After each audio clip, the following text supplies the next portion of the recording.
Hey everybody! So today's video is going to be an introduction to our very first unit, and that is of the hero's journey. This is one of the most important things about literature, and it is common in pretty much every movie or book or TV show that you have ever seen or read. So throughout history, heroes have appeared in various forms. Think back to your favorite book or your favorite movie and think about the hero. They will follow this journey. So as you come with me through this lecture, I want you to really think about that movie or book that really is your favorite, and think about that hero as I talk about the journey. Some examples are Harry Potter, Luke Skywalker, Spider-Man, any Disney princess follows this journey as well. And basically this week you're going to be completing this document. So the first thing that you should do is go ahead and pull up on day one on ItsLearning on Tuesday. Go ahead and pull up this same slide that I'm looking at. So it will link you to an assignment, and it will make you your own copy of what I'm looking at so that you can type in anything that you would like to, and this is going to be your copy. And at the end of the week you're just going to turn in this whole slideshow, and that's going to be your major assignment this week. So if you need to pause here, go ahead and pause and pull up the slideshow. All right, now that you have the slideshow pulled up, I want to look at some of our learning targets. So first off, you are going to be able at the end of this unit to identify and follow the steps in a hero's journey archetype. You're also going to be learning what an archetype is. If you don't know, that's why I have that underlined. And you're going to be able to connect these characters to a traditional narrative plot diagram. And that is something that you guys have studied throughout your schooling, the narrative plot diagram. The second learning target is to reflect on the use of hero archetype throughout the history of literature. And again, that's something I'm asking you to do now, is to think about your favorite book or movie. And as we go through this presentation, think about how these character traits relate to that character that you have chosen as well. Finally, you're going to be able to synthesize your understanding by planning your own hero's journey narrative. Now that is a really fancy way, synthesize, of saying that you are going to be putting together your new knowledge and showing what it means, okay? This is another way to say this is a summative assignment coming up. So go ahead and click over to day one. That is where we are now. And this is just a little brainstorm to get you started. So what makes a hero? What qualities does one need to possess to qualify as a hero? And who is a hero to you and why? Now, if you were with us on the class meetings last week, we've talked about all of these questions. So if you want to think back to those questions that I asked you last week, feel free to go ahead and jot those down. But go ahead and pause here and take a moment to write down some answers. Now that you have those written down, you're going to look at day one. So I'm just going to show you how to use these slides, because really this is the work that you're going to be doing individually every day. So when you open a document, all you have to do is click on it. It's going to give you a preview, and then you can go ahead and click into the document itself. Now it's going to automatically populate at the bottom of your screen. However, if you want to make it bigger, all you have to do is click this button here, and it's going to open it in a new tab for you. So you're going to use this to take notes. And that should be easy to do. Now, if it's for some reason not working and not letting you click in here and type, you can copy the link to a clipboard, or you can open it in a new tab. You can make a copy of the document, and you can type now, okay? So you do have to make a copy of the document in order to be able to type. Next, you are going to use that note-taking document to look through the hero's journey slideshow. Now, I'm going to be going through this with you right now, so you can take notes as I go through this with you. Feel free to also come back to this on your own as well. So first of all, if you think back to that first learning target, what is an archetype? An archetype is a character, symbol, story pattern, or other element that is common to the human experience across cultures. If you were in theater, another word for this that's similar is a stock character. The difference between a stock character and an archetype is that an archetype is going to be a little bit more of a full, rounded character, and a stock character is going to really be a flat character. You might see a stock character in improv scenes. Think like the jock, the cheerleader, the nerd, those kinds of stock characters. They're not really going to develop, whereas an archetype might have those same sort of stereotypical characteristics, but they are going to be very well developed characters if it's a good movie or if it's a good book. So it refers to the common plot or pattern, or to a character type such as, and these are just examples, the innocent, the mother figure, the trickster, the mentor, or the hero, which occur in literature across cultures. So you can think about the grandma from Moana, for example. And again, think about whatever it is that you enjoy watching or reading, and think about what is the archetype in that. So here I'm going to pause, and you should complete this ed puzzle here on what makes a hero. So go ahead and pause and go ahead and complete this, this ed puzzle. Now that you've watched that, let's talk a little bit about the stages. So there's 3 stages in a hero's journey.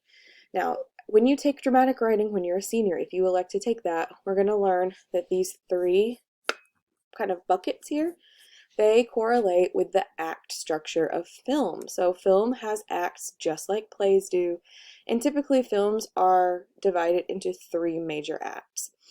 And the hero's journey is also divided into 3 major acts. So the first is, so if I call it an act, that's why I'm doing it. So the first one is the departure. So the hero is going to leave home to venture into the unknown, on some kind of a quest. We often call that the journey itself. That often will happen with a scene change. So maybe the movie starts out in one place, and then during the departure, it physically moves to another place. The second stage is the initiation, and it's where the hero faces a series of problems. So we call that the rising action in a traditional plot map. And it builds and builds like stair steps until we get to this third part, which is the return. With the help of a friend, the hero returns home successfully. This is where, like for example, in the third act, this is where your major battle, turning point, or climax is going to take place.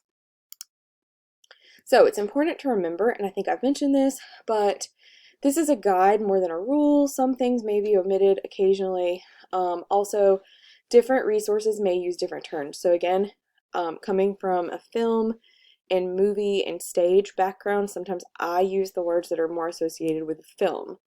So if you hear me use a word you don't understand, like please feel free to reach out to me and have me clarify that. Okay, go ahead and pause now and view this video. It's really informative, and it uses Toy Story as an example. Okay, now that you've seen that, let's talk about stage 1 or act 1, and that's the departure. So the first part of this is the call to adventure. So this is when our hero is given notice that his or her life is going to change. We sometimes will call this the inciting incident. So to incite means to start something, and an incident is something that happens. So this is the same thing. The call to adventure is the inciting incident, and the story's exposition introduces the hero, and soon the hero's normal life is disrupted. So first our hero we have to basically be taken through a day in the life of our hero, like what's normal for them.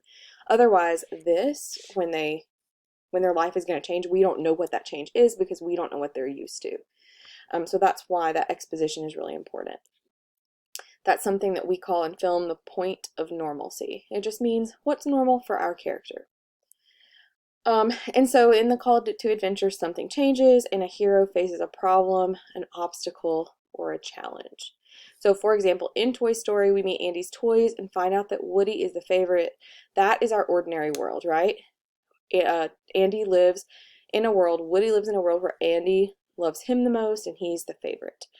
All of a sudden, Andy gets Buzz for his birthday, and then he quickly becomes Andy's favorite toy.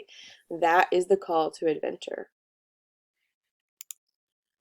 The second step is the refusal of the call, and that is when the hero, which in our case is Woody, he refuses to accept the call.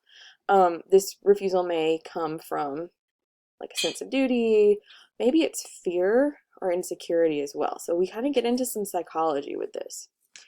So at first, the hero is reluctant to accept the change. Usually this reluctance presents itself as second thoughts or personal doubt. Hesitation humanizes the character for the reader. This just means that Woody's not always going to make the right choice, right? He's going to make choices that come from selfishness or greed or other things that are maybe not nice and not very heroic. And those flaws make our characters really relatable to us as humans. So for example, Woody refuses to believe that Buzz has taken his place. So he is in some major denial. Step 3 is the beginning of the adventure or crossing the threshold. So the hero begins the adventure leaving known limits of their world to venture into an unknown and dangerous realm where rules and limits are unknown. The hero accepts the call and begins a journey to achieve something beneficial. In Toy Story, Woody accidentally knocks Buzz out the window and goes on a quest to get him back. Okay, so again, starting at this point, this is usually where we change scenes for stage 2. So stage 2 or act 2 typically takes place in a different location. And that's kind of a key thing to let you know, like, okay, we've changed scenes. I bet we're in stage 2 now. So the fourth step is the road of trials. The hero experiences and is transformed by a series of tests, tasks, or challenges. And the hero does not always succeed. Otherwise, it's a very boring movie or book. So the hero's going to have to fail. Woody and Buzz attempt to reconnect with Andy, but end up at Pizza Planet in Sid's room and in Sid's yard. And if you've not seen Toy Story, Sid is very scary. The fifth step is experience with unconditional love. So during the road of trials, another name for the road of trials is the rising action. The hero experiences support, so physical or mental support from a friend, family member, etc. This love usually drives the hero to continue the journey even when he or she doubts himself or herself.